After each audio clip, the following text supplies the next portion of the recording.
Hello, everybody, and welcome to episode 56 of the Titanforge podcast. My name is Dratnos, joined as always by my friends Teddles. I actually don't know where he is. Hey, what's up? Honestly, Dratnos caught me really off guard with how quickly he just started the show right there. Yeah, we were like mid-sentence. Mid-sound check, and Dratnos just starts the show. I was extremely bored of the sound test, so I decided, since we're not doing this show live, to just run it and see what happens. And we're, of course, joined by Trell as well. Welcome, Trell. Hey, guys. So this week, we are not live because this weekend is the MDI. Last week, we decided not to do a show as well because it was 4th of July, and that actually ended up being impactful for a lot of our scheduling and stuff. So this week, we've got this episode that's coming out just on the audio and video feeds. And then this weekend, we've got the MDI, which Teddles and myself are casting. And then after that, we're going to be back at regularly scheduled times. Is the plan... Saturday the 18th. Yeah, Saturday the 18th. I actually don't know what'll happen on the following Saturday. That one... I think we just record that one anyways.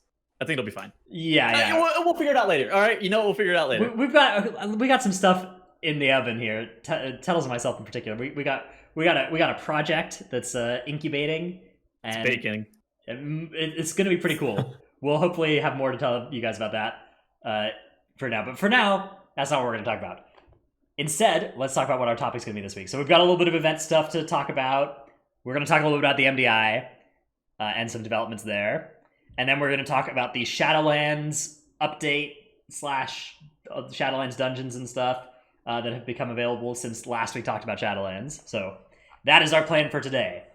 Let's start off by talking a little bit about the BDGG event that's happening on Sunday the 12th. So tell us what's the deal with this event? BDGG is doing a raiding for rain charity event on Sunday. My guild, Might, is participating in it. I am doing one run because I am busy all day Sunday with the MDI, and I suspect I probably am going to want to get out of my chair, but I'm going to do one run for the AOTC carries. I think Trell is doing something for their dungeon stuff. Yeah, I think I'm running the whole time it's on. It's like the 4-hour block where I'm just tanking the 15 carries / giveaways. So if you haven't tuned into that stream, be sure to sign up for whatever it is in chat, and you may be in the group. In the yeah, so they're giving away a lot of different stuff. I think there's like epic Shadowlands stuff, runs, AOTC carries, game time, mounts, stuff like that. So make sure to check that out. It's for a good cause. And Sunday the 12th? Sunday the 12th. This should be after MDI is over, 7:30 p.m. Eastern. That'll be likely after MDI has concluded for the day. So you shouldn't have to choose, assuming you are just sitting around and watching WoW stuff all day. You should be able to watch both. Well, I apologize for the European viewers. Yeah, I'll have to say about that. Well, unless you're on the North American realm, so it doesn't really make too much more sense. But if you're a European viewer on a sleep schedule like mine, you'd actually be fine, though. Okay, anyways. Man, we had to wake up at 1 p.m. today for an MDI tech rehearsal, and it was challenging. Tomorrow we have to wake up at 10 a.m. That is going to be extremely challenging. We'll see if I can survive. But I woke up at 11 p.m. for the Ian Hezekosis interview. Don't worry, Gamer Dads. I woke up at 7:45 and went to work at 8. Oh, God. I'm with you out there. I went to work at 1. Yeah, me too. 1 Pacific. Yeah. All right. Anyways, lifestyle choices aside, one lifestyle choice that we actually are extremely thankful for is a lot of people have chosen recently to support our show via Patreon. A lot of new faces on there. We are extremely, extremely grateful for all of you who've chosen to do that. Because of the huge, unbelievable amount of support we've received, there's just far too many names for us to go out and individually make sure that we've got everybody on this list. We've tried our best, but there's just actually so many that... And as Teddles tried his best, so... yes, it was absolutely... I tried my best. I think there's 15 new supporters to be read off this week. If there's any names that are outdated / incorrect, or some people missing, please ping me or DM myself or Dratnos, and we will get that fixed. Yeah, if you DM me, I'm literally just copying your DM and DMing it to Teddles, by the way. But that works too, if you'd rather DM me, not Teddles. Honestly, both are acceptable. Yeah, they're both fine. Anyways, let's go through this list of Patreon supporters. We've got Paul of US Proudmore, Ahar of US Proudmore, Anastasia of US Proudmore. Wow, we got a US Proudmore gang developing here on our show, huh? Yes. King of Skills, Zuko, Ja, Drunk Swede from Legion of Loathing's Argent Dawn EU. I wish I was Ratnos' Dino Pillow. Heltari. Blue of Emerald Dream. Chromed. Seraphicus. Trekkie. The Marshhare. Regulus. Never Nude. Chewy. Make Avoidant Great Again. Coke Dog's Gopher. Rude Dinosaur. Hey, side note on the Avoidant thing. Avoidant's been good since it came out. Avoidant was used for World First Il'gynoth. No, well, it was also used for World First Carapace because the Infinite Darkness got mitigated by Avoidant. Yeah, I don't think the people play Hunter in chat, but Avoidant is your best friend. Yeah, one Avoidant. If you're playing on Tyrannical weeks in particular as a Hunter, you need that. You need Avoidant pieces if you're trying to do high keys. It's big money. Lufer. Why are all the top tanks re-rolling Prot Warrior? Because it does more damage. I re-rolled Prot because I'm insecure. All right, that's another reason people do it. Because you're insecure. Yeah. New Tier 2 Prot Warrior. Sorry about your... Wait, new T2 Prot Warrior. What's T2? I don't know. Okay, new T2 Prot Warrior. Sorry about your key, lol. So they just mean they're not a Tier 1 warrior yet. I see. Yeah, I read T2 and I thought Tier 2, but I'm not sure. Delete Yourself. San of US Kill Jaden. Daz Boot. Better Mage Lead than Tal. Brought to you by Dratnos the Excel Wizard. Brad Ceratops. Hunter Pet AI Best AI. We have some more on that coming soon in our show today. True.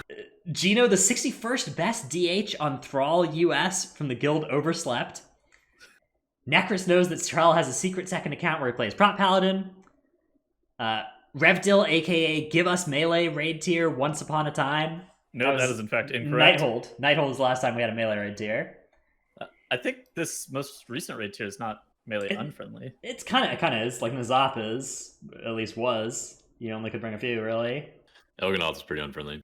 Also, any tier where like Ilga's pretty bad. Any tier where one of your melee slots is like a required warrior, and then like one is required demon hunter, and then you just like only have like 2 or 3 left.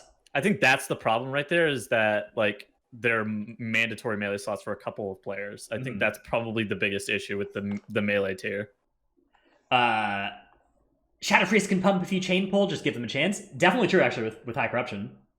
The damage is scaling up nicely with full corruption on that spec. Yeah, for sure. Riley, Nevik, Hollystud. My guild won't rename to Triangle. Good choice. Triangle was my guild leader tried to get our guild to rename to Triangle. Actually, when we renamed to Poetry Club, we had a long like March Madness style bracket of guild names to go between, and Triangle was the one put forward by Jason, our guild master. Flick, Evie, Stevenson, Josh Kalk, the mediocre druid from Anvilmar, Danger 32, take Light of the Protector and Enraged Regen off the GCD. Strongly yes, agree with please. that. And please. Whoa, Bonesy, no verse. Hey, if Bonesy's a tank, Bonesy needs to get some verse. I don't know. This is a good Twilight Dev week. It's Skittish week. Skittish is actually so rough with all the new scale. Like the more corruption is just so bad for Skittish. Like your DPS get more damage, so you can do higher keys. So your tank has to play more defensive corruptions. So your tank isn't scaling in damage. Your DPS players are scaling hard in damage, and just this is so much harder than it was 12 weeks ago for tanks to keep threat. I think. Yeah, if you're a Prot Warrior, you're fine though. Yeah, obviously, if you've selected the Prot Warrior, you're hard chilling. I think if you're playing a Brewmaster, it's a statue week, or at least a week to consider statue. Yeah, maybe. I don't know. Some dungeons, maybe. Yeah, I mean, it depends. Ring is so strong too. Or strength, so you have both Ring and Damaston. Yeah. Strength of the Warden. I think Strength of the Warden is underrated on a lot of specs. I think Strength of the Warden's. I don't know. I think a lot of specs actually just need the defensive benefit. It does. It does have a slight defensive on use, but yeah. And it's a defensive minor as well. It is a defensive minor, but most tanks play the defensive minor. Right, but by playing it as your major, you get to then play 3 defensive minors in your other slots. Okay, I see what the point you're trying to make was. So like it's a little bit of hidden value in playing that's something that's true for a lot of specs actually. There is some hidden value in like choosing a major that has a good minor already, because then you get more good minors in the other slots. You wanna know something? Firestar told me that he would expect Havoc Demon Hunters to be playing Breath of the Dying major by the end of the tier. Yeah, it's not bad, but it's pretty high on your actual damage meters if you're using it properly. It's a global, but that's a spec that has some pretty crappy globals outside of meta. That is true. The problem with it is that it's going to look good on the damage meters, but like in order to optimize it, you have to be doing this non-bolster kill thing where you're like you get one target lower and then you kill that, and then your DH just kind of chains off on all the other stuff. Depends And on the week. it's inherently inefficient to be assigning your damage that way in other spots, like for everybody else. So you lose some time in the rest of the dungeon as a result of trying to play around Breath Major. It might be worth it. It might be worth it because it might be enough damage, but it's a hidden cost. I agree. Okay. This week, so again, we have a lot of like smallish 10-minute topics that we'll be covering. Let's start off by talking about the MDI. Now, of course, as we talked about last week, there's a huge, thing that happened with Method, very bad thing. That we're not going to talk more about that this week. Again, you can watch our last week's show or 2 weeks ago show to hear more about all of the stuff there. But we'd rather keep that out of this week's show. Oh, I just realized I haven't changed out of the scene at all. Okay, whatever. You guys have just been looking at BDGG's old tweet for the past 10 minutes because I'm just a garbage tier podcaster. Anyways, let's switch over to GG's newest tweet, though, which is that they have acquired the team formerly known as Method NA. So this is Lighty, J.B, Yoda, Shakib, and Lip. And this team is now the Golden Guardians MDI team. That is a very exciting piece of news. This team is still, both teams are still competing in the global finals. Both the teams that were formerly Method teams. GG is now this team. The team that was Method EU does not have a sponsor yet, as far as I know. They've renamed to Wunderbar, which Tettles has an alternative pronunciation for. Wonderbar. So those are the names that those are what those names mean if you see them on the MDI broadcast, having replaced the. I suspect that Method EU may get picked up by somebody. Yeah, I wouldn't be surprised if we see. I wouldn't be shocked if Perplexed also got picked up by somebody. G2 Wonderbar. Actually, those 3 teams are the big ones for sure. Yeah, I'm glad that one organization's already reached out and picked up one of the good ones. It's like kind of setting a good example for the rest of the organizations out there. Yeah. And Golden Guardians is a good group. Yeah, definitely. This is a team that has AWC success. They, of course, recently picked up BDG as well. So BDGG is them. So yeah, Method EU is now Wonderbar. How do you guys think the teams are going to do this weekend? Let's see, Trell. Do you have a power ranking going into MDI weekend in your head? I don't know. I haven't really. I don't know anything about their practice. I haven't been in the DMs, at all. But I think any of those 3 teams could win. However, the old Method EU and the old Method NA have probably a slightly greater chance to win the entire tournament. Really? Perplexed, just because they're they just been playing together for a longer amount of time, even though it's not by much. All 3 of those teams are pretty solid. They got a good history. I think honestly anyone could win though. I think Perplexed is probably better than Method NA. Or Golden Guardians. Yeah. That's gonna take a little while to get used to. I'll be able to do it while we're casting. Right now, I'm really bad at it. So I do think Perplex is better than Golden Guardians, whereas I think Wonderbar is probably the best. I agree. Wonderbar are the favorites. I think they're the favorites, but something I do wonder is how much the external factors and the external stress may end up playing into it all, because. I mean, this happened mid MDI practice for these guys, and I'm sure that they weren't having their best moments while all this shit was unfolding, right? Yeah. So Wonderbar in particular has they have players that rated in Method as well, right? Exactly. That was pretty much the entire team. So that you would imagine they might be impacted even more than Golden Guardians, which was formerly Method NA, that didn't actually have anybody who rated in the Method rating build. Perplex did have Swag, who also rated in Method, but right. Again, so yeah, all 3 of these teams are impacted in some way by this. We'll have to see how much it affected their actual mental game and also practice time, any of those things. My guess is that still, Wonderbar have to be the favorites coming in here. You're just committed to calling them Wonderbar as well. I'm gonna flip between the 2. Just you gotta say it right just enough that people know you can, and then they know you're choosing not to.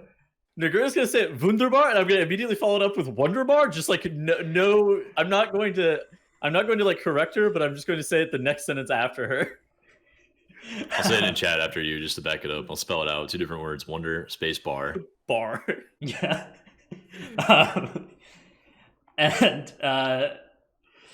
yeah, I think the Golden Guardians is the second best team though. I don't think it's Perplexed. Okay. I think Golden Guardians is like they, so both Perplexed and Golden Guardians have been able to take games off of Wonderbar in the past year, right? Like they've taken series off of Wonderbar. Golden Guardians did it at the Sydney Spring Finals last year. Perplexed did it in the most recent MDI Cup.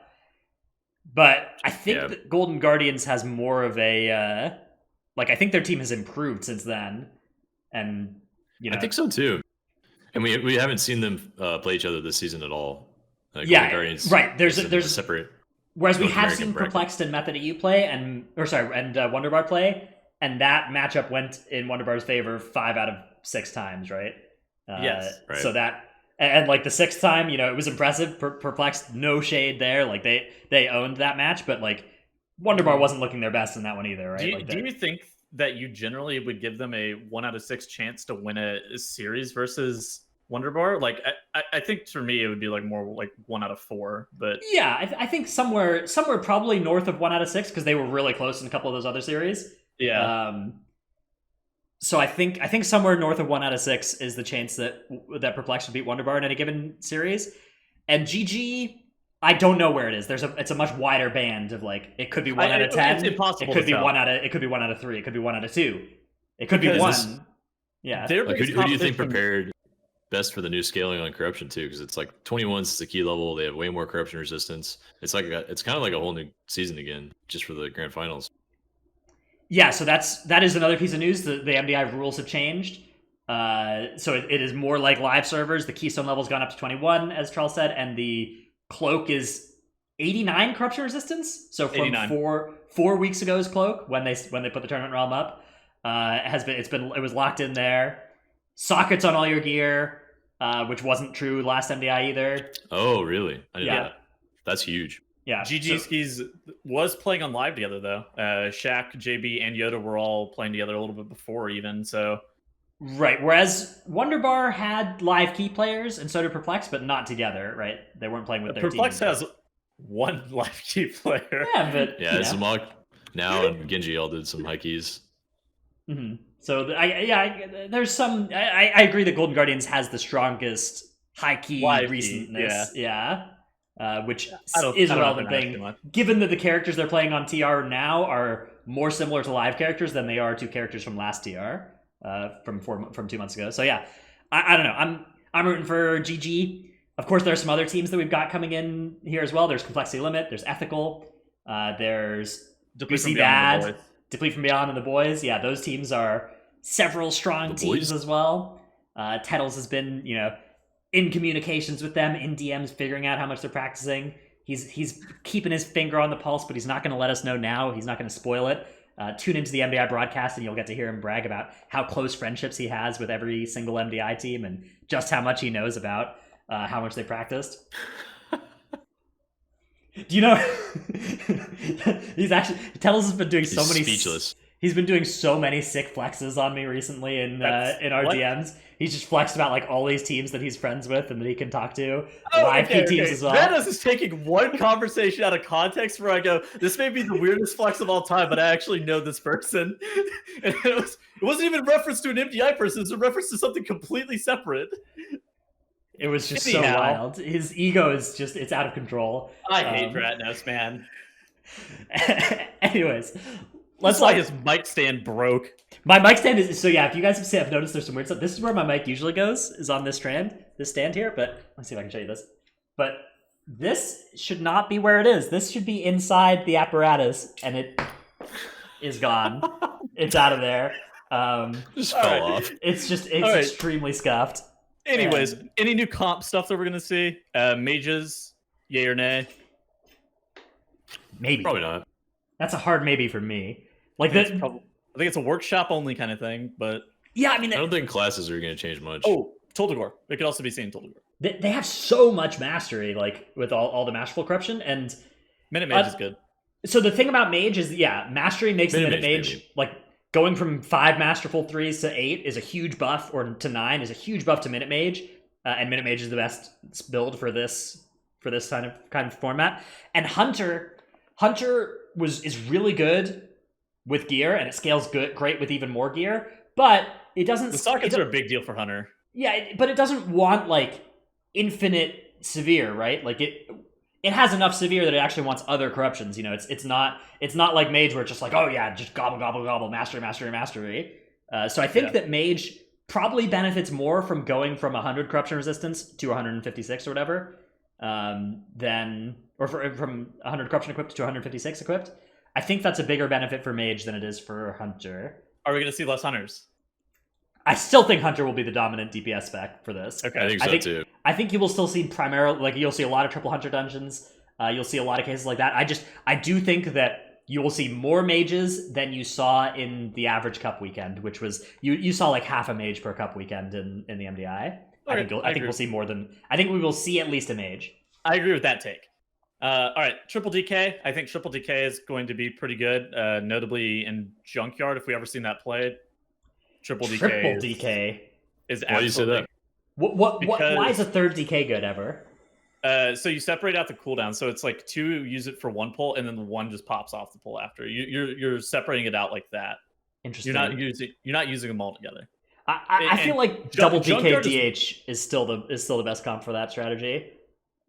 I'm not convinced that Junkyard. Like, I think Junkyard is probably the best case scenario for triple DK. I'm not sure. I don't know if it gets much better, but maybe for another dungeon like ML or something like that, triple DK could also be good.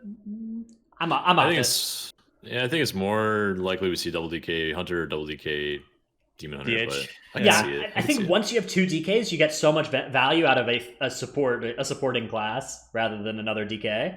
Sure, I think so too.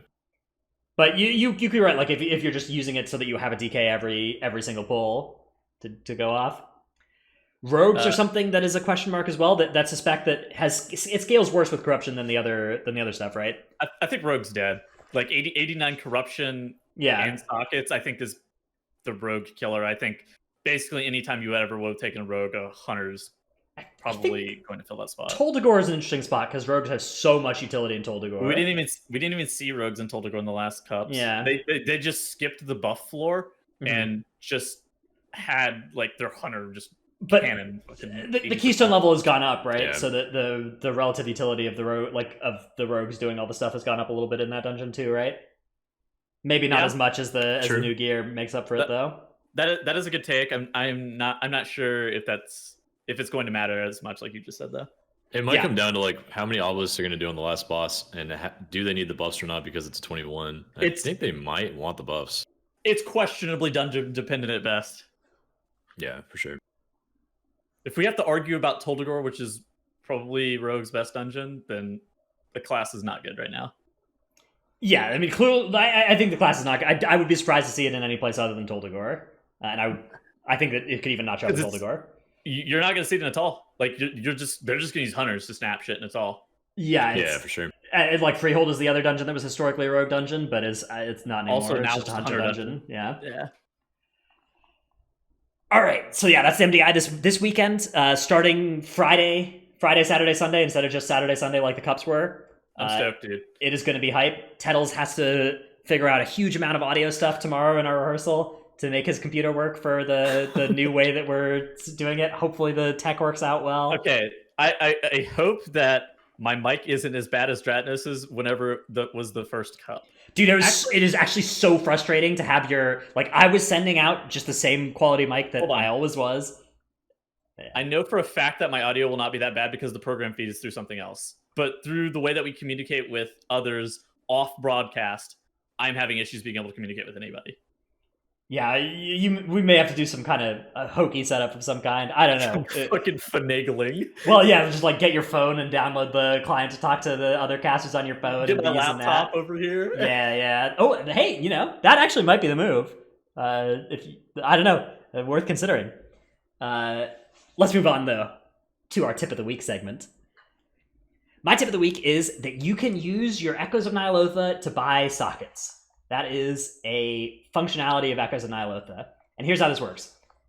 Echoes buy Vessels of Perfect Visions. Vessels of Perfect Visions reward corrupted mementos. So it takes 1750 echoes to buy a Vessel of Perfect Visions, but you get 750 back when you complete the vision. So it effectively costs 1,000 echoes to do a vision. If you do a Stormwind run with full efficiency, you can get about 5,000 mementos per vision, which means it costs you about 5,000 echoes to get one socket.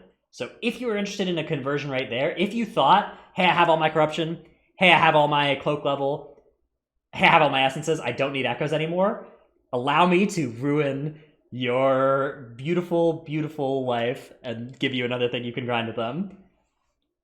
Thank you for your helpful tip that was also presented in episode 53 of the Titanforge podcast, Stratos. Was it really? I just saw it had an empty... It was actually... Hold on, and I pulled it up because I was like, he said this already, hasn't he? And it's, you can purchase sockets with echoes is all it says on the show notes for episode 53. Look, dude, I forgot to make a tip of the week before starting the show. So I just kind of came up with whatever I was thinking about most recently. You're doubling down. He's doubling down on the tip. It's that helpful. Yeah, that's what I'm doing. It's so helpful to know this, and mostly I just want to remind people about its existence. But also, I forgot that I already did it, so I'm sorry about that. Charles, what is your tip of the week? My tip this week is relevant because one of my teammates had this happen, but you should back up your UI every now and then, like maybe every 2 months or so, or more often than that if you're really on top of things. But if you go into your WoW folder, and on Windows computers, it's in the C drive, program files, A6, World of Warcraft, retail. On Mac computers and other computers, it might be slightly different, but go in there and copy your interface in WTF folders and save them somewhere else. Because randomly, and I don't know why, but sometimes I've heard of people losing every single weak aura that they own. And that if they don't have it backed up, they have to recreate it from scratch. So go in there and back up your stuff. I have a folder named WTF folders on my desktop, and I just have folders even from like 2018 in there still. Yeah, it's a really you will just, if you lose everything from your interface, it is so frustrating to rebuild it. I'd give up for a little bit and just like stare at it. Yeah, where do I begin? It would be, you know. Have you guys never had it happen? I've always had a backup. I've never had trouble. Yeah, I have not had it happen as a result of I've had it happen from like switching to a new computer and forgetting to bring over my interface folder or whatever. And that's been awful, but I haven't had it happen from... Well, usually what'll cause it is if you crash or if you download a bad update of weak orders or whatever, if you're using the alpha versions of add-ons, of any add-on actually, it can brick your whole add-on folder basically. So just be super careful. Even if you're not using alpha versions, if something bugs, you can just lose your whole interface. So it's especially right before a patch comes out. It's a really good time to back up your stuff, because whenever patches come out, it means everything has to be updated. Like all the add-ons you own are going to be updated at some rate, and sometimes it does break, like Garno said, when you download the newest version. Oops, dude, I just tabbed over to Tettles' clip of the week, and it auto-played, so we just heard him yell hello. There's a volume warning on that clip of the week. All right. So I was trying to be so professional and like get it ready in advance of the next part, and I accidentally did the exact opposite of that. But anyways, let's do it. Let's do Tettles' clip of the week. This is value, and neither Tettles nor Trell will get to see it, so I'm gonna start playing it now. It's about a 1 minute clip. Here we go. Hello. Jump off. Is it playing dead? I'm just gonna say more Stratos. That would be so funny. Just fucking jump off. Huh? Man, just run Hello? off. What is this game? Where am I? No, I'm broken. I'm actually He found the secret entrance. Huh? He successfully escaped King's Rest. Game, man. Where are you? I'm like beneath the bridge, alive. I'm beneath the bridge alive. That's so good. If clips could be a minute and a half long, this one would absolutely be a minute and a half long, because there's 30 seconds before this clip of me trying to summon my pets. I had to I tried rezzing it. It told me that I could res my pet. So I tried rezzing it. It was like, you have no pet to be able to res. I was like, all right, whatever. So I tried summoning it. No, would not summon. And then I tried dismissing it. And it was like, no, there's no pet to dismiss. And I'm just like, what is this? So I sat there for 30 seconds screaming about my pets. Did you still time this key? I was just looking at the timer. You were on pace to win this thing. This caused It was a 19. It was a 19. How did you time it? Did you hearth I out? four-manned it. Okay. I left the group and then collected my loot out of the mailbox. That Oh. owns. Not the first Very time I've nice. seen Tettles do that in a King's Rest, by the way. Anyways, moving on. Actually, there was no loot. That key didn't result in any loot after that. Anyways, moving on. Let's talk about the Shadowlands developer update that happened just today here on Wednesday. I thought there was gonna be more to talk about in this whenever we were doing topic ideas for the week. Yep, I was really excited about this one. I was hoping that this was the day. I went to bed and I was just thinking, man, I could wake up tomorrow and they could have announced that they have had a philosophy change on covenants and made them switchable. And if they had done that, I would have been so happy, but they didn't. Instead, here's the collector's edition. Here's what the collector's edition looks like. Collector's edition is dope. To be Yep. fair, It does look cool. It does look pretty cool. No problem there. It has a table of contents and everything, just what you'd like in a book. Beta is coming out next week. Oh, wait, I'm a little off-sized. Okay, fix that. Beta is coming out next week. That is good news as well for anybody who doesn't have alpha access, which, sucks to suck. the final they're dungeon doing- is also coming out soon, which was the one that we were talking about that had all of the class-specific utility that was required. Yeah, Theater of Pain, right? Yep, Theater Pain. Yep. That's a max level dungeon. And I think the Maw zone is available for testing on beta next week. Mhm. And Mythic Plus. Mythic Plus soon. That's on the list. But Mythic Plus will be after Theater of Pain is released for a little bit at least, I'm sure. yeah. Hopefully very soon. Please. Soulbinds are going to be testable for the Venthyr as well, so we'll get to start getting an idea. I have a feeling that this is going to be where a huge amount of it, perhaps the most important part of the Covenant system for high-end min-maxers is going to be these Soulbinds, I think. Well, the 'cause- Soulbinds are... They look like most of them are utility-based. There's very few damage ones. Some of them look so nuts, though. The Soulbind from the Soulbind calculator, which I don't have open or anything, but you can look through it on Wowhead. They have a preliminary Soulbind calculator, and some of these things look so powerful. There's a lot of really good ones. And then there's some that are very lackluster. Some of the Yeah. most notable ones is there was one about whenever you interrupt, you do damage to a target. I thought that was pretty cool. I actually liked that as a function. And it gives you crit. That it- was it's like a Sefu's that was the second throwback. one. There was two. Oh, There there's was one that- another? Yeah. There was one that gave you crit, and there was one that put a poison on a target, I think. Oh, Yeah, I thought it was so- the same thing, but That definitely the kind of thing where, if you're a Mythic Pluser, that's something that adds a lot of value to a Covenant for Mythic Plus, is having that kind of Soulbind available, and basically none to a raid fight. Yep. So it's another way where there's there's just a chance that you're going to have a Covenant where everything lines up to be great for whatever kind of content you're trying to do. There's also a chance that you'll be you can make an argument for multiple different Covenants for M+. You can be like, well, this one has the good Soulbinds, and this one has the good ability, and this one has the good Covenant ability, and that would be a way that we could get to a spot where you don't actually feel awful for having made a choice there. But I'm worried that there will not be a huge amount of debate about what is the best Mythic Plus Covenant or Raid Covenant for any given class or spec. That's the main thing that worries me here, is because if those are two different answers, I'm gonna be the Raid Covenant for progression and feel bad if I'm doing Mythic Plus at that time, and then I'm gonna switch to Mythic Plus Covenant and not be great in Raid. So also with that, we do have some updates to a couple of affixes that have been recently posted to a hot fix on Wowhead. oh, nice. Okay, Yeah, let me just- see if I can go open this. Is this Yeah, a This new is hot... this is the some hot interesting fix- stuff. Yeah, the I hot found fix- it. Yeah, it went live. I just linked it. So basically changes to both volcanic and bursting. So two of the easier dungeon affixes. I think that we would both agree that volcanic definitely needed I think it needed a buff somehow. So Volcanic is now changed to flat damage, which means that it will scale with key level, right? And not... Probably. Or maybe not. Maybe it's not. Okay, so Squishy actually in this post speculates it down at the very bottom of the post. He talks about it.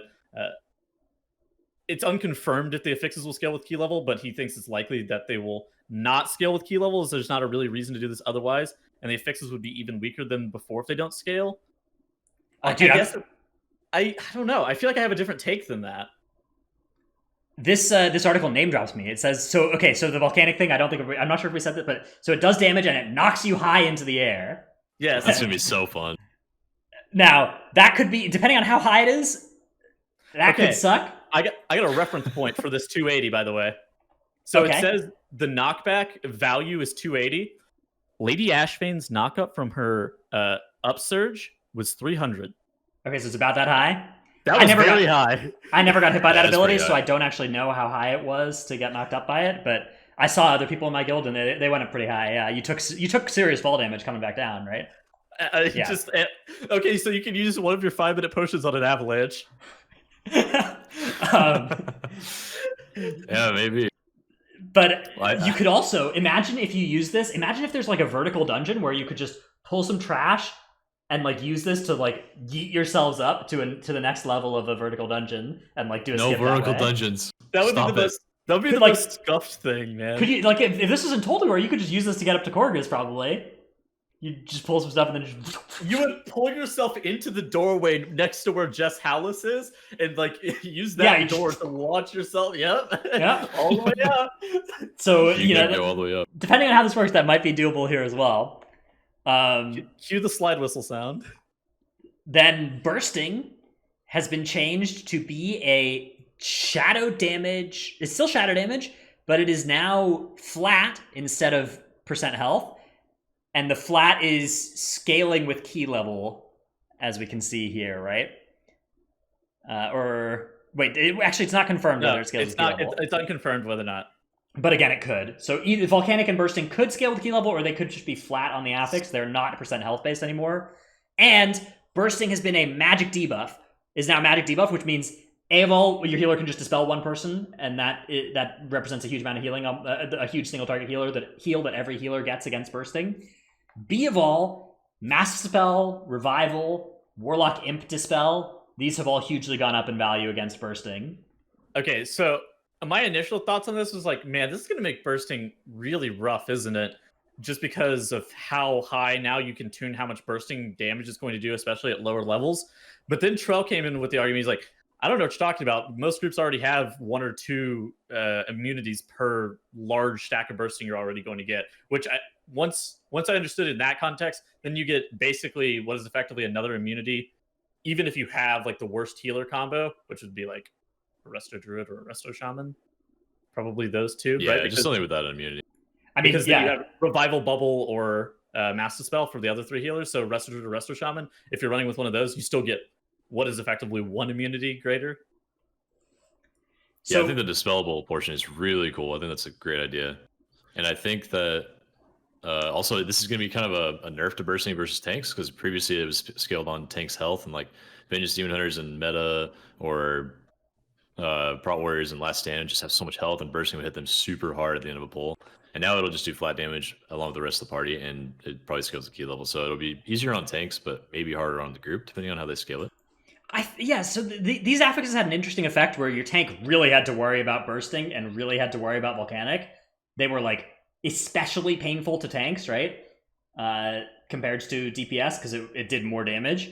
I think it makes sense for them to not do more damage to tanks. I think tanks already like are worried about a lot of things, and it's reasonable to be tankier against affixes as well. Like you're already taking makes other sense to damage, me. you know. It's would be nice. also good for bursting plus necrotic. That combo was always really rough, but being able to basically dispel your tank on CD from bursting stacks is going to be nice. I think it's also just nice that it's going to passively buff classes that aren't usually meta and live Mythic Plus. Like Mistweaver's Revival is now going to be hugely prominent against large bursting amounts. Shadow Priest or Disc Priest or Holy Priest with Massive Spell, same kind of thing. Yeah, Shadow Massive Priest in Spell is like the particular. best thing ever. Shadow Priest being able to do it as the non-healer role, that is...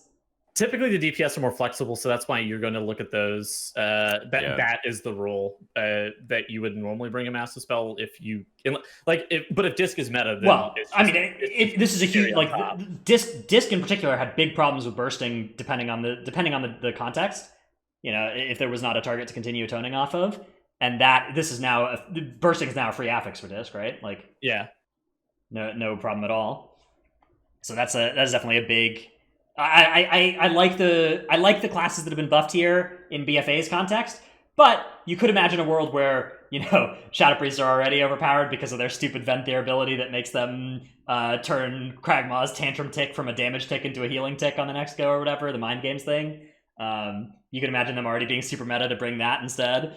And Yeah. you know, also Massive Spell getting a huge extra hit at utility. So you know, this is the kind of thing where like it looks good right now because the specs that are being buffed are specs that need to be buffed in BFA's context, but it's also the kind of thing where you could imagine this in like a year where these, you know, one of these specs is the new Boogeyman, right? It's the new Demon Hunter getting another piece of utility, or the new Prot Warrior getting buffed.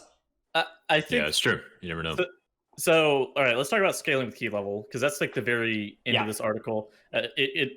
The article ends with Squishy posing a question. Imagine doing a plus 15 key with 245% more volcanic or bursting damage. What do you think of this change? I do think that making both volcanic and bursting scale with key level is either going to make them a complete non-affix or be really fucking hard. And there's It does sound very hard to tune. Yeah, No, I mean, but- the base yeah. damage can be fairly low, right? Like in a +2 in particular, like bursting is so toxic in a +2, or if it was obviously it's not active in a +2, but like in a +4 or whatever. But think about the lethality of most affixes in a plus 15. And then like if you're able to put that up to like a plus, even like a plus 20, the lethality is tripled. But for bursting, that's not really great because you can't avoid bursting in the same way. Like you can avoid It's bursting. dispellable. You know what I mean, right? You know, like you can just dodge I think- volcanic, you can dispel bursting. Like the thing is that the base values are going to be fairly low, right? It's not like bursting is going to do 250% more damage in a 15 than it does right now. It's going to be doing. You want the lethality of bursting or volcanic in a 15 to be pretty bad, though. I want it to be probably roughly the same as it is in a 15 right now, and I feel like doing 250% more than it does in a well than it would do in a +0, which obviously it doesn't. That is the number that is being compared to, even though it can never spawn there, is about the right amount. Like +0 base damage is way lower, and so you know, Okay, pick a so number in then a +0 that is small. in a plus 21, that's also another 250% on top, like over the plus 15. Yeah, good. That's pretty rough for bursting, I will say, because it's percentage health based. It's dispellable. It's immutable. It's not percentage health based. Well, yeah, I guess it's not percentage health. That's the thing, right? It's it'll be a flat, flat right? amount. So as you get more gear, you know, as you get more gear to withstand the boss mechanics at the same rate, you're also getting the same gear to withstand bursting at the same rate. We'll see. I think if it's flat, it also is like has the higher chance of being outscaled by gear pretty poorly. Well, but that's the thing, is you always can just go to the next key level, and I like the idea of keys getting harder because you've gone to the next key level rather than just bursting being the same difficulty for your character in a 15 as it is in a 25. There's merit in both. Because to me, that makes that, like, the way that the game works right now, bursting is just a nightmare pug affix where you're like, if you go into a +10 key on a bursting week, it's just awful. Yeah, it's you're dead every horrific. pull. You're actually dying every single pull. And if you do a 20 with bursting, it's like an affix where if you have a good healer, you kind of don't have to think about it very much. Like you're like, oh, don't extend once per dungeon, and you know sometimes you accidentally extend and your healer hates you. But like if you don't do that, it's an affix that literally does the same total. It actually does less total damage in a +20 than it does in a +10, because in a +10 it gets extended more frequently and is played around, and every time it gets extended that adds the total damage, and it does way less DPS in a +20 because the dungeon is longer, so it does even if it did the same damage, it does that over a longer period of time in a +20. Okay. So right now, bursting is an affix that actually gets easier with key level. It should scale. It should get harder with key level. Everything should get harder with key level. I agree that it is incorrect how it works right now. Do you think that this is the way that they should change it? So yes, I think that scaling with key level is right. The important thing is maybe it needs to not scale at the same rate as every other damaging ability. Like that slope is something that Okay, they should there just we be go. able to change. We'll see if that ends up being the problem.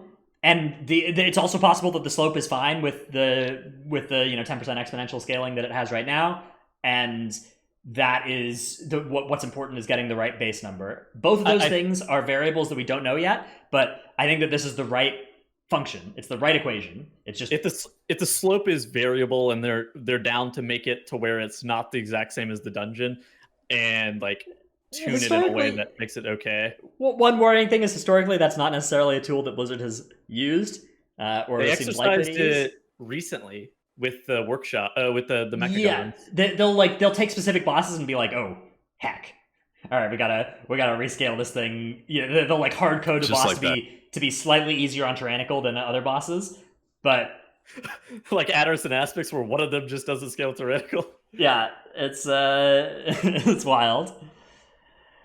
All right, anyways, other than that, other Shadowlands news from this dev update, there's not really much of anything. There's a few pieces of new info, like Renown is going to be this weekly objective that is, I guess it's kind of like Cloak level, where you have like each week you can get a new Renown level, and you get some kind of benefit every week, and you can catch up quickly. Hopefully, there's a built-in catch-up system, which, you know, great to identify the problem before it becomes a problem. Because that definitely would have become a problem. Yeah. And it's not an open-ended grind, but it is some amount of grind that you're gonna have to play the game to keep caught up on Renown. Whenever you come back, you can catch up easily as well, but you know there is some grind here. Sanctums are your new garrison / order hall / boat. Yeah. Slash boat. Look, man. Oh, BFA. That's what we got in BFA. We had the harbor at one point in the garrison, right? Yeah. So fun. Yep, that's true. The shipyard or whatever. The docks. So we got more boats. And that has, I don't know, each sanctum is different. They all have some special stuff. You know, all the covenant stuff has some special stuff. It'll be the same. Your There's missions, no way it's gonna be different. yeah, I mean, it's going to be different in the way that like the class halls were different, right? Like, you know, that there's cool, flavorful differences, and like, oh, cool, you know, I can get this, you know, interesting item that A doesn't different actually follower. Well, it's not even different followers. It's like, oh, I can get, you know, lockpicking rewards in the rogue class hall, or like, you know, I can teleport to the druid class hall or whatever. Those kinds of like superficial differences that are impactful but aren't like game breaking. Yeah, or super important. Or a sky network for warriors to leap into the sky that around the Broken Isles. Adventures are getting this auto battler thing instead of being classic. So the adventures here are, this is like your mission table, and instead of just like sending a set of followers, you now have this placement thing where you put your followers in spots and they battle against other things, like how it works in auto battler games like Hearthstone Battlegrounds, Teamfight Tactics, Dota Auto Chess. Yeah, I was thinking the same thing. Yeah, it's like a mini auto chess. Much simplified, obviously, from that, but still something I'm very hyped. I think this is turning missions into something that there's actually some gameplay to. I'm cool with it. I love auto battlers. Even if this is dumbed down and stupid, I'm happy about this. This is cool. I never understood why like the warboard missions weren't like you accompanied your followers to go do world quests or some shit. Yeah, that would be cool. If that, I think that could work as well. Where it like, you know, I think that this auto battler thing is cooler, but yeah, definitely anything is better than the way it has worked since WoD. Yeah, those missions have not been particularly good. The only good thing about them was you could do it on your phone, which hopefully you can do this on your phone too. This would be a great thing to do while pooping. Yep. They always had the WoW companion app that you can use while pooping. That's anytime I can get anima while pooping. That's the dream. So okay, anima conductors are ways that you can direct your anima towards nodes or other objectives in the zone. It seems like this is going to be some kind of thing that ties in with like world quests and stuff. So like you bring anima over to places and it, you know, maybe turns on the world quest in that area or something. I don't really know exactly how this is supposed to work, but I mined Azurite from the Champion's Open Wound for far too long. Now I have to mine anima out of the World's Open Wound. Yeah, again, it looks like a system where you collect the anima and then you use it in this, and there's maybe a little bit of gameplay to it, and probably if you're THD or whatever, if you're somebody who's fully optimizing, you're just grinding all your anima every day to do all of these things every day or whatever. And if you're another person, you could probably just like look at the map and like see if there's any good rewards behind any of these nodes, and then get enough anima to path towards them. That's how it looks to me right now, but obviously we still need the full details of the system. And then the Maw, the new dungeon, Mythic Plus. Oh, they announced Shadowlands is going to be released this fall, but previously it said Q4, so that makes me think that it's probably going to be October. Fall and Q4 overlap in October and November. Yeah. So how do you guys feel about this? Okay, so I always knew that it was never you know that it's never going to be December. You know it's never going to be late November anyway. So I'm not overly surprised that it's going to be like either mid October. Dude, I hope it's not. I hope the first tier is not released over Thanksgiving, but it might be. I don't know. I'm kind of worried. I wish they would have just like bitten the bullet and done January 2021 just to be sure that the game is more polished. But Well, I don't know if the game is necessarily even going to be more polished. If you take a longer time, it's just going to take longer to release. And we're already going to have BFA is going to be the longest expansion if it releases in October.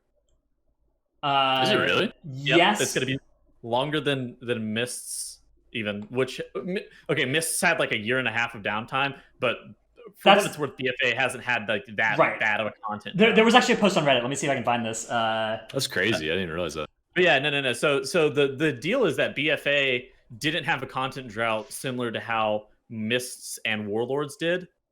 So it feels like we haven't like relative to how long those other two expansions were, because you just didn't have anything to do. This expansion's actually been going on a very long time. Okay, yeah, I have a Reddit post. So the longest running content patches was Siege of Orgrimmar at a year and a month, which we would get to. Yeah, that's right.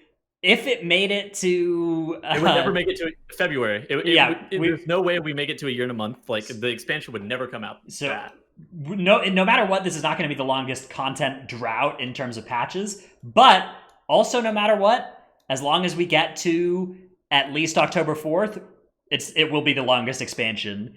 Not counting vanilla, but if it makes it to November, it will beat out vanilla as well in terms of even longest running WoW content. I don't hate it. Like it hasn't felt dry, even though it's been a long time, right? Do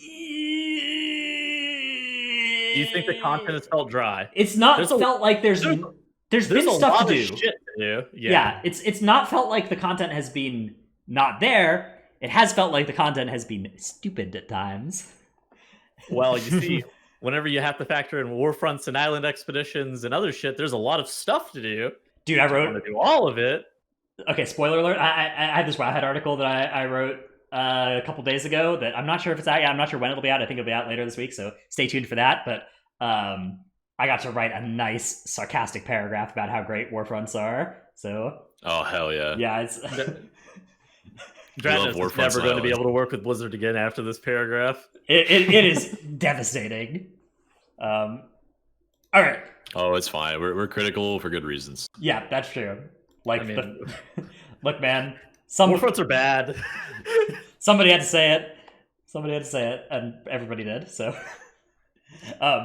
let's move on to talking about some of the newest Shadowlands dungeons that we have gotten to test on the alpha. So we got Sanguine Depths and Spires of Ascension. This Trell and Tettles, have either of you gotten to play Sanguine Depths? Yes. Yeah, we did together about a week ago. Very cool. Yeah, that was the time where I was like, no, I don't want to come. Or maybe it was not even the time that you guys asked me. But this is I guess, what was the zone like? What was it? How was it? I think you know more about Sanguine Depths, Tettles. Okay, good. So Sanguine Depths, the first half of Sanguine Depths is actually kind of interesting. So imagine an expanded Toldagor in terms of like layout. It's very hallway-esque, but it doesn't feel bigger hallways. Yeah. 3 times the size of Waycrest Manor hallways, as a point of reference, is what I will say. So it's going to be kind of rough for Sanguine, and it's something that I noticed, but it's not going to be nearly as bad. Sanguine Depths, the first half of it is a pretty good dungeon. There's like these mobs that like leap around and whatnot. But then after the first boss, it kind of starts to get hairy. And the reason it starts to get hairy is because a couple of trash mobs in the dungeon are incredibly bad.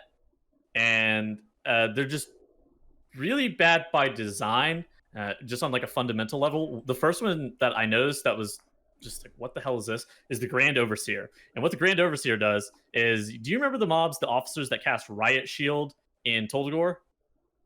Yes, Riot Shield, that is not interruptible. Basically, actually, no, the Grand Overseer is different. The Depth Wardens is what has the Riot Shield. The Depth Wardens and the Riot Shield that the Depth Wardens cast is not interruptible. It has a 75% damage reduction, and it absorbs all magic abilities, including kicks.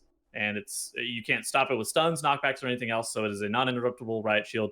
Fortunately enough, it's not cast like the most frequent thing, but very annoying mob. The second one, Grand Overseer, which is the one I talked about earlier, is also terrible, but it's terrible in a completely different way. So if you guys have done Torghast or seen Torghast at all, there are these lieutenant mobs in Torghast that will give you like a damage dealt debuff for like the amount of time you're in combat, like whenever you're near them, I think is what it actually is. And this is kind of similar to that, a little bit different. So basically, whenever you engage the Grand Overseer, you get 3% damage reduction, damage increase. You're losing 3% damage per stack of the debuff, and you get it every 5 seconds, and it's a 15-second debuff. And I cannot figure out a way to get it off of you. Like you can't line it, you can't outrange it. It's like insane. So there's once you start fighting it, you're on the clock. Yeah, you gotta kill. Yeah. So we were getting up to like 6 and 7 stacks in a normal mode dungeon. So 21% reduced damage dealt. Yes, in a normal dungeon. And the thing is, it gets worse. It gets worse real quick. Going from 0 to 20% damage reduction is bad. Going from 20 to 40% is really bad. Going from 40 to 60%, it takes so much longer. As the key level gets higher, it's going to be an increasingly long trash fight. You're going to need to burst that thing on full. There's 7 overseers in the dungeon. Yeah, I think these are like freshly finished dungeons, like loosely finished dungeons. These 2 mobs have to have some changes coming, I swear. Like those mobs are incredibly bad. The rest of decrease pretty good. Like I'd say the rest of the dungeon's like okay. It's like a okay take on Toldagor, but those 2 mobs are just. What do you think about them, Troll? Yeah. There's an easy fix to the 75% damage reduction aura. I mean, you just make it just like Riot Shield, so you can stun or interrupt it or displace it or whatever to stop it. And I think they're going to realize that based on feedback and change it. However, the 3% damage decrease debuff per stack thing is new, and I don't really know what they want to do with that. I think they're going to have to get feedback and decide which direction they're going to take it. Well, the only way to fix, I don't know, for me, the only way to fix something like that is either you move it to 1% per stack, and that's like not really a fun mechanic. Like it's not really a mechanic at that point, or you remove it altogether and like scrap what you were going to potentially do with that mob and like reinvent it. Because 3% is just not a Mythic Plus available. Like it's not a Mythic Plus acceptable way of doing. The scaling is going to be terrible. Yeah, there are other solutions. You could make it so that you could like line it. You could make it so you could range it. You could make it so you could make it so you could dispel it. If it's a cast too, like it's just like not a cast. It's not rangeable. You could make it so that it's like a 1 minute long debuff that doesn't get duration whenever it applies a new stack, and so it falls off every minute or 30 seconds or whatever. But right now it's 15 seconds debuff recasts the ability every 5. Right. So yeah, rough. The rest of the dungeon's pretty sweet though. Honestly, I like the layout and the direction it takes you in, and then the final boss gauntlet is especially cool. I thought the final boss gauntlet was actually the sickest part of that dungeon. What was that like? Yeah. Basically, you engage the boss at like a landing area, and then so imagine Jess Hallis, but whenever Jess Hallis flees away at 70%, instead of going all the way to his point, he goes to like the corner, but you have to fight the trash to be able to get to Jess. Like that's how it is. You fight through a gauntlet of trash while you're fighting the boss. Do you count? Probably. We'll find out. Probably not, right? If it's boss minions. No. You have it's the trash that's in the room. There's so much fucking trash. There's a ton of trash you have to fight through. It's actually pretty cool. It's like there's like 8 or 9 packs of trash. Like there's a lot of trash. I could see if they were gonna make it give count, then they'd have to account for stuff like bolstering, because if it bolstered, I mean, it would just bolster the boss to death. Are you in boss combat the whole time? No. Yeah. No. You drop it. You drop combat? So it's like it's Fenrir style. Okay. Yeah, then it'll probably give count. If it drops boss combat, they're not boss mobs. So they should give count. It's Fenrir style where you remember whenever Fenrir, you DPS him down to 60% and you just run away. Then he runs away and you can kill more trash before pulling him again. Yeah. It's similar to that, cooler though. All right, let's talk about the next dungeon that you guys have played a bit since before, Spires of Ascension. Speaking of Fenrir, yeah, what's going on in this one? This is like the sequel to Halls of Valor in Legion. It looks just like Halls of Valor. I mean, not just like, but the same art style, the same kind of mobs. The Valkyr type Dark Angel mobs are there. It's really cool. Like every boss fight looks awesome. All the trash packs look awesome. Dude, this reminds me of Aeon. You guys ever play that MMO? The one where you can get the wings and fly around? The Bastion Zone entirely reminded me of that one. I don't know if you guys ever played that, but I'm gonna nod my head and pretend like I know what he's talking about. Same. Okay. Anyways, go The, on, the Charles. background for today's show is inspired by it is the Spires of Ascension. Dude, Oh, great, yeah. I totally forgot to change the background for our show, so it is actually just the same one as last week. It is not the Spires of Ascension. It's not the Spires of Ascension. Oopsie.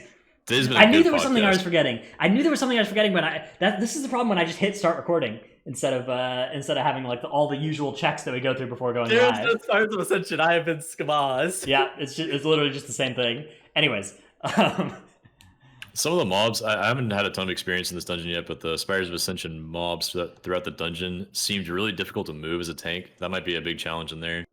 There's lots of big packs of mobs, actually. Like, lots of 6 to 7 target pulls. Sometimes there's only two big mobs in those packs, but it's honestly like... That was a Sanguine Depths problem, too. Yeah, I that think, one too. I think half the dungeons in Shadowlands are going to be dungeons in where you are pulling more than the 5 target cap limit for a lot of classes. There are just base packs that have 6 or 7 mobs in Sanguine Depths, and the first pull of Sanguine Depths, you're probably going to do the whole room in one pull. not if your entire group is capped to 5.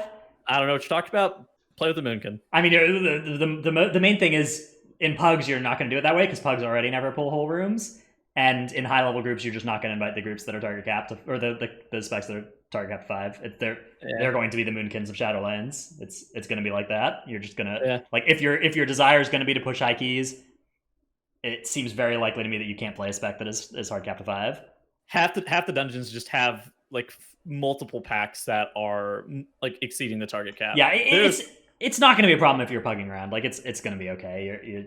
Pugs, it's never that big a deal in pugs. You can play those kind of specs, but if you're trying to actually push, do not count on any of those specs that are target capped to 5. Yeah, so Mists, Spires of Ascension,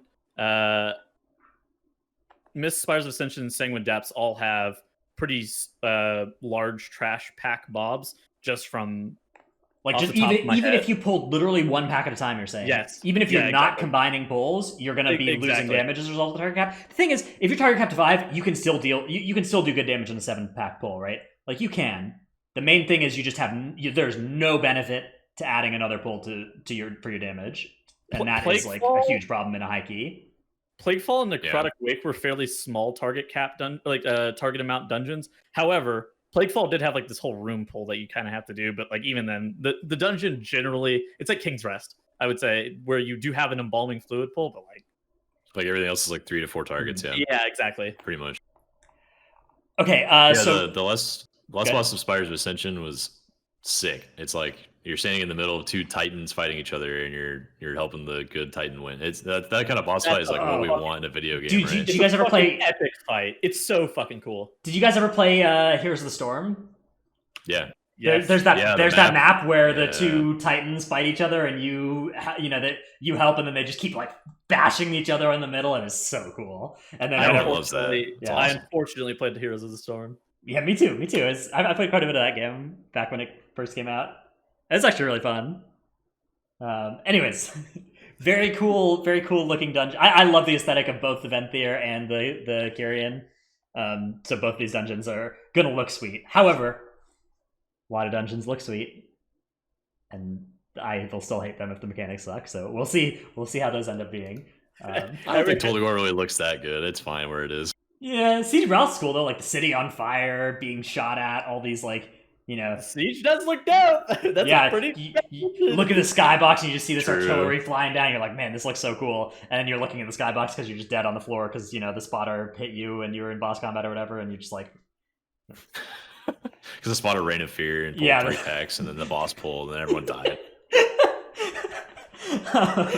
No. The spotter didn't run in fear. Somebody's hunter pets accidentally walked up to the spotter, so the spotter disengages out of combat, immediately pulls Dread Captain Lockwood. Then the next thing you know, you have gut shots on your whole entire party while you're trying to fight the pack in front of Dread Captain Lockwood.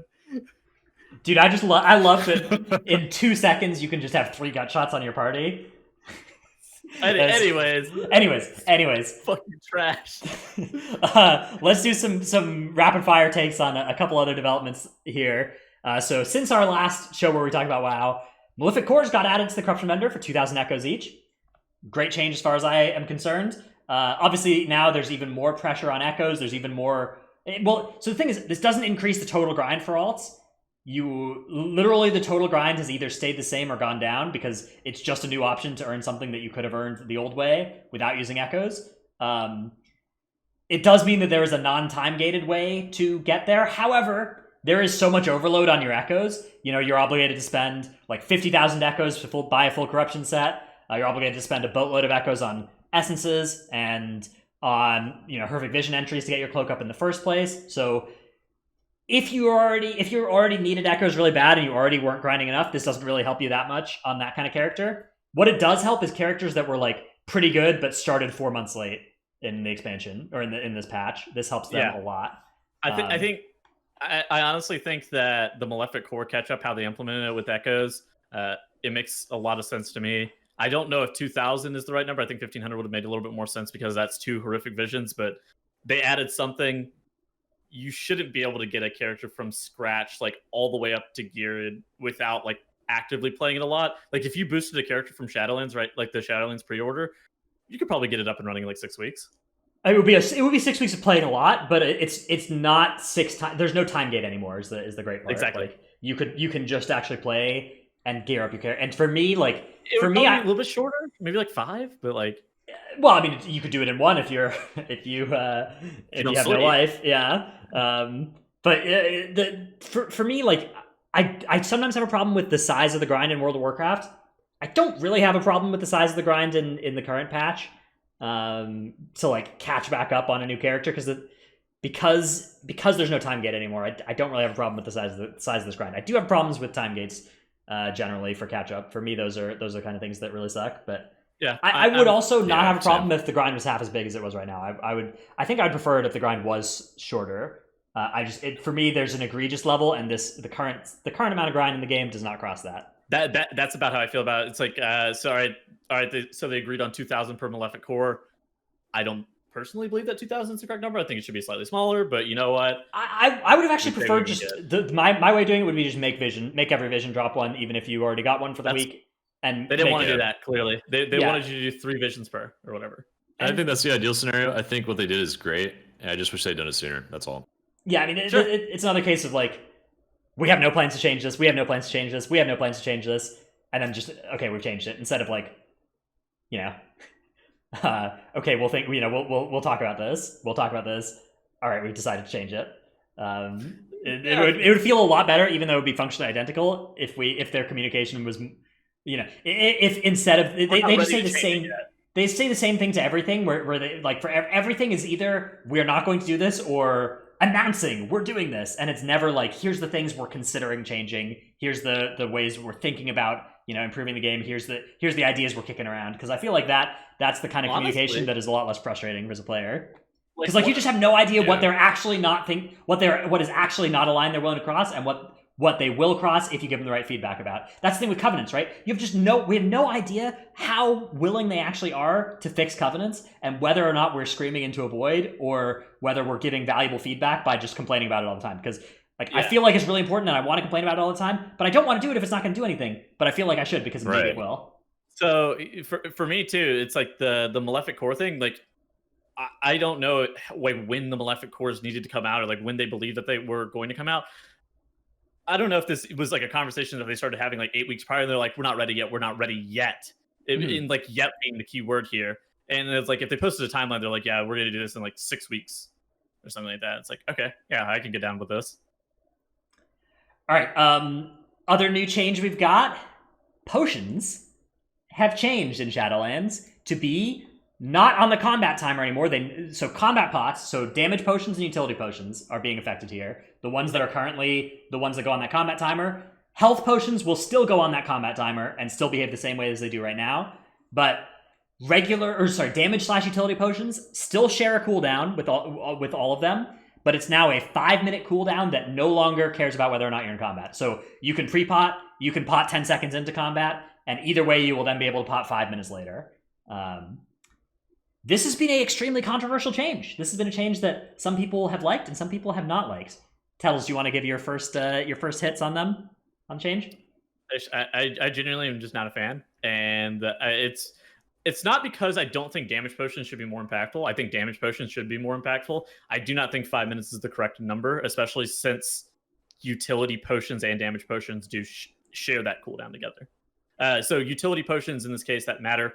Living action potion, draining living action potion, being able to like break out a CC, normally fairly important for a couple of things specifically, like Shrouded Fang stuns. Just Right, but okay. Random. How many times do you need to use 2 living action potions within 5 minutes of each other in Temple? No, not just those, but like 0 times out of 100. So You never need to do that, right? Yeah. So, but okay, but then like Lightfoot is obviously the most important one. Yeah, I don't know. My case, my thought process on this is that, like, people are like thinking about, oh no, if I use here's the thought process I'm seeing from a lot of people. I'm not sure this is yours. They're seeing like, okay, I would use my living action potion, and now I'm out of 5 minutes of potions instead of 1 minute, so I'm missing out on more damage pots. But you're not. You're missing out on the same number of damage pots. Okay, so the reason I'm not thinking like that. I suspect that they're going to buff potions just generally across the board, right? Mm-hmm. I suspect that damage potions are going to be better. Yeah, mana potions and Lightfoot, and like, there's no way to make like damage, like to make mana potions and Lightfoot better, right? Or like living action. There's no way to make those better, right? You're not gonna get a 500% movement speed increase potion. 100% is fine. I mean, you could slightly buff Lightfoot. You could give it a longer duration. You could give it. You could make a potion that like makes you faster and tankier. You know, you could make more powerful. You could make a sleepy potion, bro. You could make a mana potion that makes you take less damage while you're channeling it as well, or makes it so that it like has some other effects as well. Maybe it gives you an int buff for a minute coming out of it. Like you could make the utility potions more impactful as well. I agree that not being able to Lightfoot twice in a 5 minute window is like a little sketch. So what you could also do is you could just make the damage potions put damage utility potions on a 5 minute cooldown, but make the utility potions put each other on, or only incur like a 1 minute cooldown onto that shared cooldown. Sure, and that's totally fine. Like that is I would like that. But I still think that this change is better than our current system, even if they don't do anything like that. I think damage potions are bad. I 100% agree with damage potions being bad. I think the 5 minute cooldown is where I have a problem. Like my huge problem with the current system is like pre-potting sucks. Just the fact that my potion is awful if I click it 0.1 seconds later, and it's great if I click it 0.1 seconds earlier. And like for some bosses, it's just that when that combat tick comes out is hugely variable. It's based on server ticks. It's based on just what boss you're fighting. It's based on just the position of Venus relative to Saturn. All of these factors just affect whether or not you've got 1 second or 3 seconds, before that combat. I agree. Pulses. Pre-potting is trash. 100%, especially as a healer, man. Like if you lose your mana potion because, oh shit, this boss global combat's. Oh shit, the 3 bosses I fought before it didn't global combat. Why is this guy randomly global combat? I totally agree. Pre-potting is bad. I'm not supporting pre-potting. I think the 5 minute CD is where I have. You can't have the damage pots on a shorter cooldown though, without it being awful in raid. Because if damage pots were on a 1 or 2 minute cooldown, I'm potting. Yeah, you're potting every minute on N'Zoth or whatever, and like God. There is no good solution. I think that there is no like great solution to this. You can separate out damage and utility potions from one another, so you can have 3 separate types of potions, like the healing potion, the damage potion, and the utility potion. That's totally an acceptable thing to do. But the reason that they're doing this is because they said they wanted to reduce the amount of hassle that it incurs. Does that reduce the amount of hassle it incurs? I don't believe that, but I don't know. Yeah. Because like, how do you buff like Lightfoot and Steel Skin potion and like living action potion and shit like that? How do you even buff those? Well, so you buff Steel Skin for sure. I think that'd be cool if they had like a big defensive potion. Like I said, you could literally just make those potions have other like you could make Lightfoot have a defensive effect as well associated with it, and then all of a sudden it's impactful enough that you're on a 5 minute cooldown it is fair and good. You can make it knock enemies back out of your way while you. Yeah, you could make it so you just turn into like a bowling ball, and you could make all kinds of cool potions like that. Diablo. Yeah. So I think that is one solution that would just be totally fine with everything being like that would balance everything around 5 minutes well. Or you could just, they have literally already used the solution of we think this potion is more powerful, so it is on a longer cooldown. They did that with invis pots before. That solution is now going away because invis pots are staying on the 5 minutes. So everything is going to be like invis pots are getting a huge relative buff here, by the way. Yeah, true. But you could just be like, all right, look, we're not comfortable changing the core functionality of Lightfoot or whatever the Shadowlands version is, so instead we'll just make it only incur a 2 minute cooldown. and then bang. You know, that you either balance it by increasing the effect or reducing the cooldown. Or honestly, you know, in my opinion, Lightfoot was already better than damage potions anytime you wanted it. Yeah, it might just be okay not getting, like, it might still just be your best potion even on a 5-minute cooldown. Like, it might be a nerf to Lightfoot, but honestly, Lightfoot might have needed a nerf. Like, Lightfoot's really OP. I think that's Lightfoot really strong. Okay, so I mean, if Lightfoot's 2-minute right now, Lightfoot's still good. Like that's like a function, like a situational choice at that point. If Lightfoot is 2-minute, Invispot's 5, and damage potion is 1 right now in the current state of the game, I mean, that's like a choice you have to make. Right. Right now, Lightfoot is 1. Yeah. I'm really shocked that they did this out of the blue. Like, I don't think anyone was really asking them to change this. It was just like, oh, I think this is the damage potions are bad. Like, damage potions are really bad. Dude, I every time I miss my tree pot, I've gone into like a 1-minute rant on my stream. It's like it is actually an awful experience. And okay, maybe some people have asked for it. Yeah. Damage potions are absolutely trash. I agree. I don't think that. I think that what Dratnos is saying is make the damage potions 5 minutes is a totally acceptable thing, and to just make the damage potions so fucking sick. Yeah, you know, you can make damage potions that are more impactful, and you can make more of them have like mini quests associated with them as well, right? Like if it's on a 5-minute cooldown, then a damage potion that like gives you a promised power circle that you have to stand in to get the damage benefit, like all of a sudden that goes from being awful and annoying because you have to do it every minute, to being, you know, being like, okay, you know, I've got this potion. Is this the right situation to drink this one, or do I want to drink this other one? Like, I think we're close. I think we were closer on this than you and I initially thought that we were, Dratnos. Yeah, I think the main difference we have is that I firmly believe that even with no changes, just changing the rules with the current potions would be a huge upgrade. Whereas you still think that the rules, like, in order for this to be an upgrade, more needs to change, which, you know, it's reasonable to disagree about that. That's fine. Yeah, I think it's just like where... I think that we agreed that all of the things that are problems are problems. Mm-hmm. I think it's just like a difference of where we would think that the solution should lie. All right, final mini topic for our show this week is really small, actually, but very, very exciting, which is we have another 29 times of a new dungeon, world first, by a different team. Yeah, so this was the Battle for Champion team from, so you may remember them from... 2 MDIs ago. Yeah, 2 MDIs ago. They have timed to 29 Toldagor, which will be added into the Raider IO leaderboards, probably is by now already. Or actually, maybe not. This is... So, for those who don't know, this is not the High Melody team. This is the other team. The Battle for Champion... Okay, so basically the High Melody team is like a team composed of the Skyline Raiders, and then the Battle for Champion team, I do not know what guild they're in, but they are... exceptional gamers. Competed, like some of them competed in MDI. I think the rogue that's on the BFC team is like one of the biggest streamers in China as well, especially for World of Warcraft. They have the highest Raider IO score right now in the world. Yeah, they're insane. I love how we just like don't get to see much of what they're doing until they do a world record, and they're like, oh crap, yeah, they're still there. They're still better than everybody else in the world. Stay tuned for Stay more, tuned. Dr. Trill. Worry not. Assuming Tettles and I can get our thing together, you're gonna that will all be changing. Oh hell yeah, that's cool. But yeah, all right, that is our topics. We've gotten through our list of stuff here. We're not taking Q&A this week because it's not a live show and stuff, and so we will return to Q&A next week when we come back with our regularly scheduled episode. So again, that will be Saturday the 18th. We will be live at TTV Tettles, and then Sunday the 19th is when the next one will air on the YouTube and Twitch feeds, or sorry, YouTube and Spotify feeds and whatever, and iTunes. Until then, though, thanks everybody for hanging out. Come check out our MDI show this weekend. Come check out the BDGG event on Sunday afterwards over at Twitch. The MDI is on YouTube, of course, Warcraft YouTube, and stay tuned for Tettles and I. We've got our thing that we'll hopefully be able to announce more about. Well, we'll announce it soon. Yeah, it'll be soon. I'm sure you can kind of figure out what it's going to be. But anyways, we'll be back in 10 days. Later, everybody. Till next time.